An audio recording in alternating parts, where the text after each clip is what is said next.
பாதுகாப்பது ஒரு பாரம்பரிய மருத்துவனின் உரிமையை பாதுகாப்பதில் இருக்கிறது என்ற உண்மையை புரிந்து கொண்டால் நம்முடைய முயற்சிகள் இனி எப்படி இருக்க வேண்டும் என்பதையெல்லாம் நீங்கள் சிந்தித்து சீர்தூக்கி பார்க்க முடியும்.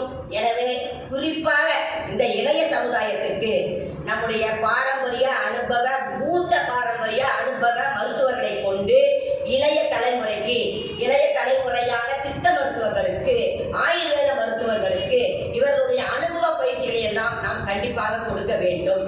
அது மட்டுமல்ல, இவர்களுக்கு இந்த மூத்த சித்த மருத்துவர்களுக்கு பாரம்பரியத்தில் கைதேர்ந்த மருத்துவர்களுக்கெல்லாம் மருத்துவ செம்மல் அவர்களுக்கு ஒரு அங்கீகாரம், அந்த ஒரு நிலை மரியாதை அங்கீகாரம். சார் வாங்க சார் வாங்க. நம்முடைய மருத்துவ திருமணர் ஆய்விற்கையில் பலரையும் அறிமுகப்படுத்தினேன், ஒரு சிலரெல்லாம் விட்டுவிட்டேன். நம்முடைய அசோக்குமார் அவர்கள் 15 பேரை அழைத்து வந்திருக்கேன் என்று கூட சொன்னார். அதில் குறிப்பாக திருமணர் ஆய்விற்கைக்காக எல்லா வகையிலும் குறிப்பாக மருத்துவத்தை விழிப்புணர்வோடு பள்ளி கல்லூரி மாணவர்கள் உட்பட உலகம் முழுமைக்கும் கொடுக்க வேண்டும் என்ற வகையில் திருமணர் ஆய்விற்கையோடு இணைந்து செயலாற்றி வருபவர் நம்முடைய மருத்துவர் சுப்பிரமணிய சிவா அவர்கள். அவர்கள் இப்போது இங்கே வந்திருக்கின்றார்கள். நீங்கள் அவருக்கும் கவசத்தை எடுத்து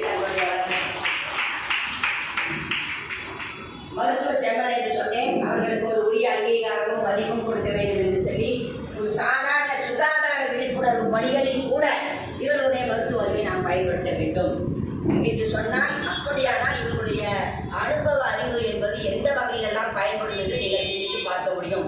சுகாதார பணிகளில் கூட இவர்களுடைய அனுபவ அறிவு பயன்பட வேண்டும்.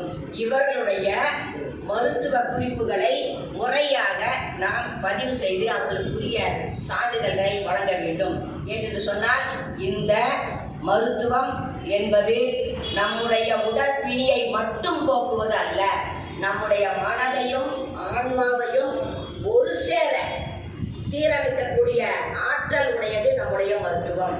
ஆன்மாவையும் மனதையும் ஒரு சேர சீரமைக்கக்கூடிய ஆற்றல் உடையது நமது மருத்துவம். இந்த மருத்துவம் என்பது நோய் வந்த பின் மருந்தை தேடுவது அல்ல, நோய் வராமல் தடுத்து நோயற்ற ஒரு நிலையை ஏற்படுத்துவது, நீண்ட ஆயுளை வழங்குவது இதன் இலக்கு ஆகும். அந்த வகையில் வாத பித்த கபம் என்ற மூன்றின் சமநிலை இல்லாததை கண்டறிந்து அவர்கள் நோய்க்கு மருத்துவம் பார்ப்பதால் நோயை இப்போ வெளியில பார்த்து தலைவலினா மாநில மருந்து சாப்பிட்றோம், கோல்டுனா சாப்பிட்றோம், ஆனால் அது தொடர்ந்து நம்ம கூட இருந்துகிட்டே தான் இருக்கும். சுகருக்கு சாப்பிடுவோம், அது நம்ம கிட்ட தொடர்ந்து இருந்துகிட்டே தான் இருக்கும்.